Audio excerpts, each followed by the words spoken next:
आम लोग जो SC ST OBC माइनॉरिटी के लोग हैं, आम आदमी जो है इस देश के अंदर, गांव में रहने वाले 90% और शहरों में रहने वाले 75% लोग जो है गरीबी रेखा के नीचे जीवन यापन कर रहे हैं, ऐसा सरकार का कहना है। और अगर सरकार यह कहती है तो 75 साल की आजादी में इन लोगों का विकास करने के लिए क्या किया? ये तो तुम कह रहे हो, हम थोड़ी कह रहे। तुम्हारी पार्टी की सरकार है, तुम्हारी प्रधानमंत्री है। तुमने लोगों के रोटी कपड़ा और मकान, रोटी कपड़ा और मकान की 75 साल में व्यवस्था नहीं की। इज्जत से हमारे लोग क्या चाहते हैं? हमारे लोग क्या चाहते हैं? पंचपकवान चाहते हैं डेली खाने के लिए? नहीं, इज्जत से रोटी कपड़ा और मकान चाहते हैं। इज्जत से चाहते, सम्मान से चाहते।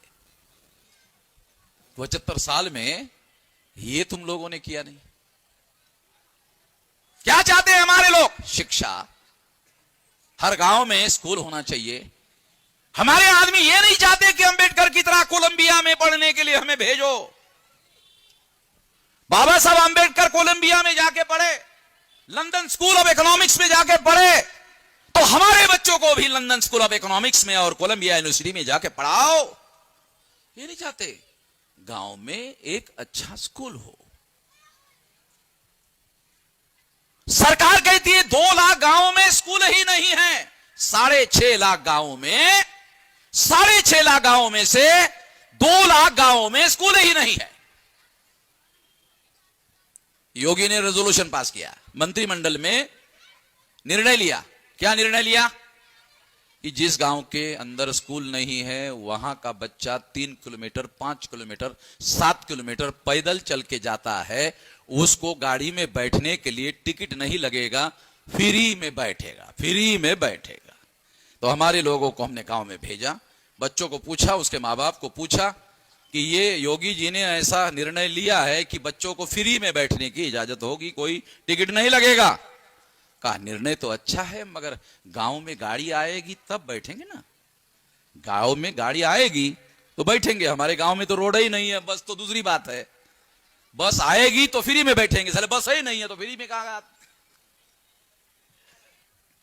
तो ये लोग प्रोपोगंडिस्ट है। प्रोपोगंडिस्ट का क्या मतलब है? निर्णय ले लिया, अखबार में छाप दिया, वाहवाही ले लिया, उनको मालूम है कौन जाके छानबीन करने वाला है भाई।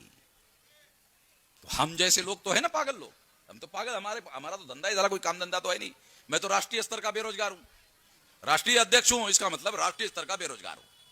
मेरे पास तो कोई काम धंधा ही नहीं है, मैं 24 घंटे यही काम धंधा करते रहता हूं। इसी काम के लिए हम लोगों ने ये पागलपन का धंधा शुरू किया है।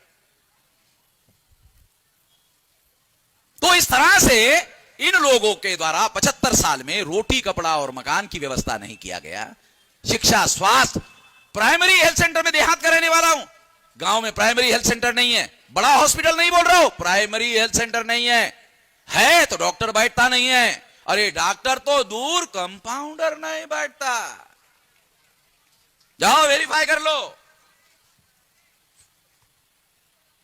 शिक्षा, स्वास्थ्य और रोजगार, सिंपल, बहुत ज्यादा मांग नहीं है, छोटी। हमारे लोगों की आकांक्षाएं बहुत बड़ी नहीं है, छोटी आकांक्षाएं है। शिक्षा, स्वास्थ्य, रोजगार, रोजगार नहीं तो स्वयं रोजगार, स्वयं रोजगार नहीं तो बेरोजगार भत्ता।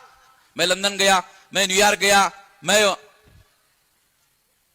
यूरोप में गया, वहां पता चला जिलाधिकारी कार्यालय में अगर कोई बेरोजगार आदमी है वो जाके लिखवाता है मैं बेरोजगार हूं। उसको पूछते हैं अकाउंट नंबर है, लिखवाओ।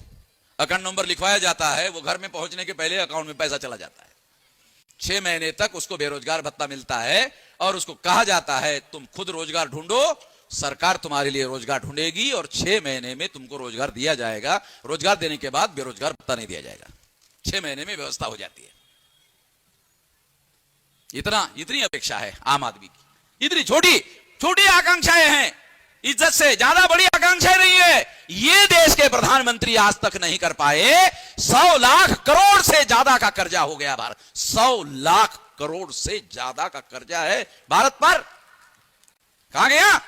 अरे गरीब के नाम पर तुमने पैसा लाया वर्ल्ड बैंक से, वर्ल्ड बैंक से, मॉनिटरी फंड से तुमने एक गरीब के नाम से पैसा लाया। वो 100 करोड़ 100 करोड़ से ज्यादा अब उसका ब्याज देना तुम लोगों को मुश्किल हो रहा है। तो कर्मचारियों की पेंशन रद्द कर दी। कितने लोगों को, हमारे पढ़े लिखे लोगों को पता है कि पेंशन रद्द क्यों हो गई? हमारे लोगों को यही पता नहीं है कि सरकार ने जो कर्जा लिया उसका ब्याज सरकार को देना मुश्किल हो रहा है, इसलिए कर्मचारियों की पेंशन बंद करवा दी गई। पैसे की कमी है। 35 लाख करोड़ रुपए का बजट है भारत सरकार का, एक साल का। 248 करोड़ का बजट था जवाहरलाल नेहरू का 48 में। अभी कितना है? 35 लाख करोड़। मैंने एक प्रोफेसर को, जो गणित का प्रोफेसर था, उसको पूछा, गुरुजी 35 लाख करोड़ कागज पर शून्य लगा के लिख कर थोड़ा सा बताइए। तो बोलता, पता नहीं साला कितना शून्य लगाना पड़ेगा। इतना पैसा भारत सरकार के पास साल में आता है। पैसा नहीं है ऐसा नहीं है। ये तो मैं केंद्र सरकार के बजट की बता रहा हूं। राज्य सरकार का बजट अलग। बॉम्बे के कारपोरेशन का बजट 40,000 करोड़ का। अकेले बॉम्बे की जो कारपोरेशन है उसका बजट 40,000 करोड़ का है। फिर नगर पालिका का बजट, फिर जिला पंचायत का बजट, फिर तालुका पंचायत का बजट, फिर ब्लॉक पंचायत का बजट, फिर ग्राम पंचायत का बजट। पैसा हर जगह है।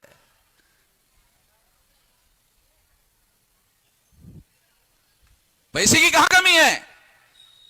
मगर गरीबों के कल्याण के लिए कोई विकास की योजना आज तक नहीं बन पाई। किसी प्रधानमंत्री ने इसके लिए कोई विकास की योजना नहीं बनाई।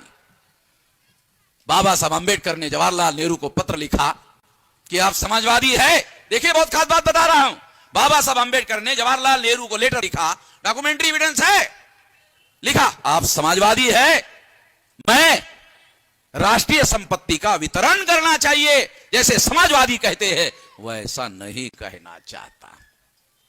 समाजवाद आप भी जानते हैं, मैं भी जानता हूं। राष्ट्रीय संपत्ति का वितरण करने की बातें समाजवादी कहते रहते हैं। मैं उत्तर प्रदेश के समाजवादियों की बात नहीं कर रहा हूं, नहीं तो आप लोगों का भ्रम हो जाएगा। उत्तर प्रदेश के जो समाजवादी है ना, उनको तो समाजवाद क्या है यही पता नहीं, दूर दूर तक। इसलिए बाबा साहब अंबेडकर ने कहा, मैं क्या चाहता हूं, इनकी शिक्षा की सही व्यवस्था कर दो, रोजगार की व्यवस्था ये खुद कर लेंगे, केवल शिक्षा की व्यवस्था करो, इनकी शिक्षा की व्यवस्था करो। यूनाइटेड नेशंस ऑर्गेनाइजेशन में जीडीपी का 6% एजुकेशन पर खर्चा करेंगे, भारत सरकार ने साइन किया। 2.5% अभी तक खर्चा नहीं किया। साथियों,